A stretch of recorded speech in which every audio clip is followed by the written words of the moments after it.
Rubén Darío. Le voile de la reine Mab. Rubén Darío est le pseudonyme de Félix Rubén García Sarmiento. Il est né au Nicaragua, à Metapa, Léon, le 18 janvier 1867. Élève des jésuites, il écrit des poèmes dès l'enfance. Très vite, il publie des articles dans les journaux locaux. Employé à la Bibliothèque nationale, il peut lire de nombreux auteurs espagnols, Lope de Vega, Fray Luis de León, Quevedo, Góngora, Espronceda, Zorrilla, Bécquer. En 1882, au cours d'un séjour dans la République d'El Salvador, il découvre Victor Hugo et l'Alexandrin. Grand voyageur, Chili, Espagne, France, Argentine notamment, il va renouveler la poésie en langue espagnole.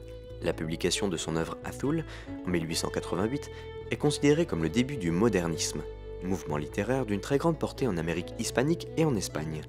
Prosas profanas en 1896, Cantos de vida y esperanza en 1905 font évoluer ces thèmes poétiques de l'ancien monde vers le nouveau. La prose de Darío est proche de la poésie dans ses nombreuses nouvelles, rassemblées en 1950 sous le titre Cuentos completos. Il a publié également des portraits d'écrivains et de personnalités de son temps dans Los Raros et Cabezas. Poésie et prose sont, chez Darío, musicales et légères. 70 ans après sa mort, le poète de tout un continent est sans cesse relu et réédité.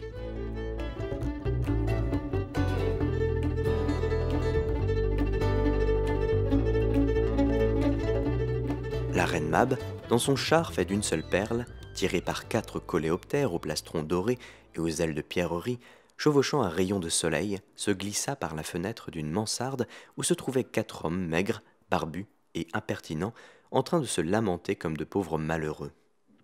Pendant ce temps-là, les fées avaient partagé leurs dons entre les mortels. Aux uns, elles avaient donné les baguettes mystérieuses qui remplissent d'or les lourdes caisses du commerce, et d'autres des épis merveilleux qui, lorsqu'on les égrenait, comblaient les greniers de richesses, à d'autres des vers qui faisaient voir, dans les entrailles de la terre nourricière, de l'or et des pierres précieuses, à d'autres d'épaisses chevelures et des muscles de Goliath, et d'énormes massues pour marteler le fer rouge, et à d'autres des talons forts et des jambes agiles pour chevaucher les rapides montures qui s'abreuvent du vent qui fait flotter leurs crinières sur la route. Les 4 hommes se plaignent. L'un avait reçu en partage une pierre de taille, l'autre un arc-en-ciel, l'autre le rythme, l'autre le ciel bleu. La reine Mab entendait leurs paroles. Le premier disait « Eh bien, me voici plongé dans la grande lutte de mes songes en marbre. J'ai arraché le bloc et je tiens le ciseau. Vous avez tous, les uns l'or, d'autres l'harmonie, d'autres la lumière. Moi, je pense à la blanche et divine Vénus, qui dévoile sa nudité sous le plafond couleur du ciel. Je veux donner à la masse la ligne et la beauté plastique, et je veux que circule dans les veines de la statue un sang incolore comme celui des dieux. Mon cerveau est imprégné de l'esprit de la Grèce, et j'aime les nus, où la nymphe s'enfuit et où le faune tend les bras. Ô Phidias, pour moi tu es orgueilleux et auguste comme un demi-dieu, dans l'enceinte de la beauté éternelle, roi devant une armée de beauté féminine qui jette sous tes yeux leurs magnifiques tuniques dévoilant la splendeur de la forme de leur corps de rose et de neige. Toi tu frappes, blesses et domptes le marbre, et le coup harmonieux résonne comme un verre, et la cigale te flatte, amoureuse du soleil, cachée au milieu des pampres et de la vigne vierge. Ils sont pour toi les Apollons blonds et lumineux, et elles sont pour toi les Minerves sévères et altières. Toi, comme un mage, tu transformes la roche en statue, et la défense d'éléphant en coupe de festin. Et en voyant ta grandeur, je souffre le martyre de ma petitesse, parce que les époques glorieuses sont passées, parce que je tremble devant les regards d'autrui, parce que je contemple l'idéal immense et les forces épuisées, parce que, à mesure que je cisèle le bloc, le découragement me dévore. Et l'autre disait, « Aujourd'hui je vais briser mes pinceaux. À quoi bon l'arc-en-ciel et cet immense combat de champs fleuris, si finalement mon tableau ne doit pas être admis au salon? Que vais-je entendre? J'ai pratiqué toutes les écoles, toutes les inspirations artistiques. J'ai peint le torse de Diane et le visage de la Madone. J'ai emprunté aux campagnes leurs couleurs, leurs nuances. J'ai flatté la lumière comme une bien-aimée, et je l'ai prise dans mes bras comme une maîtresse.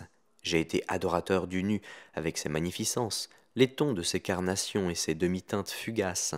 J'ai tracé sur mes toiles les auréoles des saints et les ailes des chérubins. Ah, mais toujours la terrible désillusion, l'avenir, vendre une Cléopâtre pour 2 pesetas, afin de pouvoir déjeuner, alors que moi, dans le frisson de mon inspiration, je pourrais tracer le grand tableau que je porte au fond de moi. Et l'autre parlait ainsi. Maintenant que mon âme est abîmée dans le grand rêve de mes symphonies, je crains toutes les déceptions, j'écoute toutes les harmonies, depuis la lyre de Terpendre jusqu'aux fantaisies orchestrales de Wagner. Mes idéaux brillent au milieu des audaces de mon inspiration. Je possède la perception du philosophe qui a entendu la musique des astres.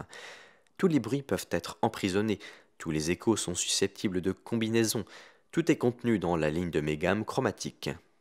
La lumière vibrante se fait hymne. La lumière vibrante se fait hymne, et la mélodie de la forêt trouve un écho de mon cœur. Depuis le fracas de l'orage jusqu'au chant de l'oiseau, tout est confondu et enlacé dans le rythme infini. Et pendant ce temps, je n'aperçois rien d'autre que la foule railleuse et la cellule de l'asile.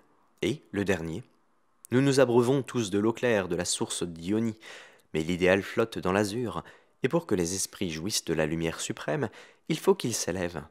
Moi, je possède le verre fait de miel, et le verre en or, et le verre en fer rouge. Je suis l'amphore du parfum céleste. Je possède l'amour. Colombe, étoile, nid, iris.